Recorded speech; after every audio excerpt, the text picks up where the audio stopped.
Hello, mnaweza murakaza neza kuri sheni yacu tugenda tubonaho ibintu byinshi bigiye bitandukanye bigufasha gusa neza cyangwa se gutunga imisatsi myiza kuri so uyu munsi nanone nje kubereka cyangwa se tugiye kureba hamwe amavuta meza cyane nayo wakoresha mu musatsi ukagira umusatsi mwiza cyane. Turahera kuri creme, tugere kuri shampoo, tugere no kuri conditioning yayo. So rero aya mavuta bayita Collagen ni OG #1. Iyi creme rero uyikoresha nk'umuntu uri gukoresha produit kugira ngo igufashe kurambura umusatsi mwiza cyane. So ubu ngubu wasanga wibajije se ntabwo ushaka kunyereza umusatsi wanjye? No, ntabwo iwunyereza, ahubwo iraworoshya kugira ngo utunge umusatsi woroshye ubasha kuba wasokoza neza, ugacamo igisokozo bitakugoye cyangwa se ugasanga umusatsi urimo uracikagurika.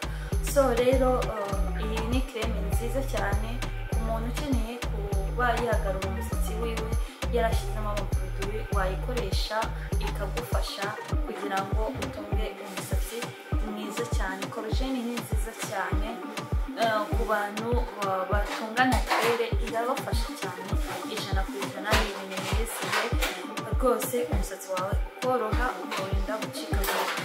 Ikindi ukeneye kumenya shampoo nziza cyane wakoresha, wahitamo iyi shampoo ya Collagen. ni nziza cyane nayo iragufasha kuba umusatsi wawe wasa neza, uri koga umusatsi ukanoga neza cyane kandi bikakurinda gucikagurika k'umusatsi.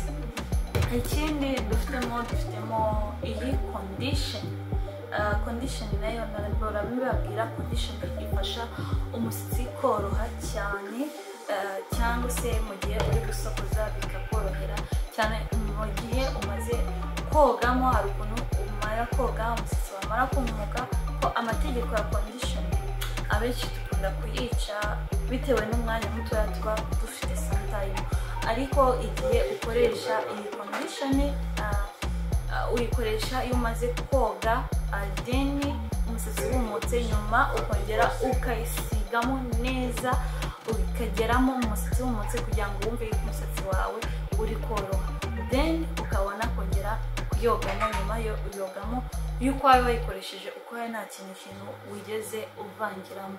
So rero condition ni nziza ku musatsi, kandi niba utarahitamo condition y'umusatsi yawe, hitamo condition y'umusatsi wawe ufasha koroshya k'umusatsi no kubungabunga ubusugire bw'umusatsi wawe, kurinda gucikagurika ibintu byinshi nk'ibyo ngibyo bigenda byafekta umusatsi wawe.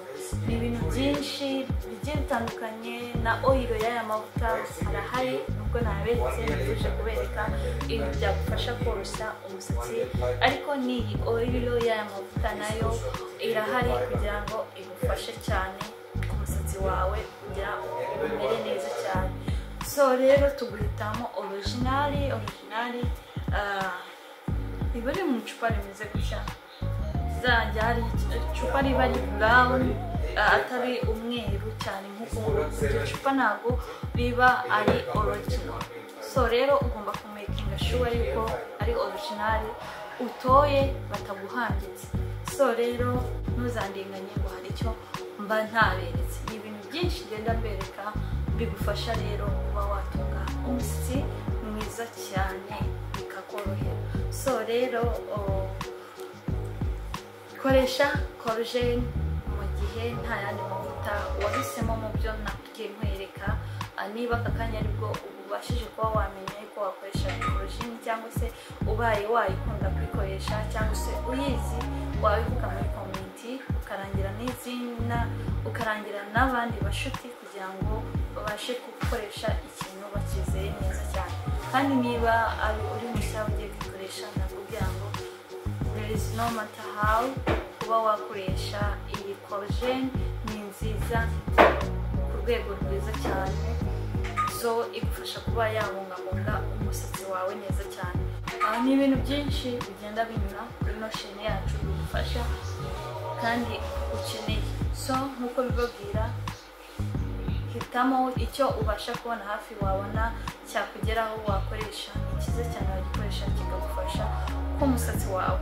So rero ni ibintu byinshi uzajya ngenda mbereka kandi byagufasha mu buzima bwacu bwa buri munsi. Ntabwo nshaka kubatindira ngo mbereke ibintu mu minota myinshi cyane, ibyo nzajya nzasa ku ntego kugira ngo ubashe kubona icyo ukeneye ako kanya mu minota mikeya cyane. So nyandikira wowe ugikeneye ubashe kukibona kuri WhatsApp, group WhatsApp urabisangamo, ugabaza ndahita mwandikira ugane uko wabyakugeraho. So rero mukomeze kugira ibihe byiza, ndabakunda cyane. Niba uri mushya hano nakubwira ngo kanda subscribe kugira ngo tugumane, kandi unakore na share ku bantu benshi bagiye batandukanye. So murakoze, mukomeze kugira ibihe byiza cyane.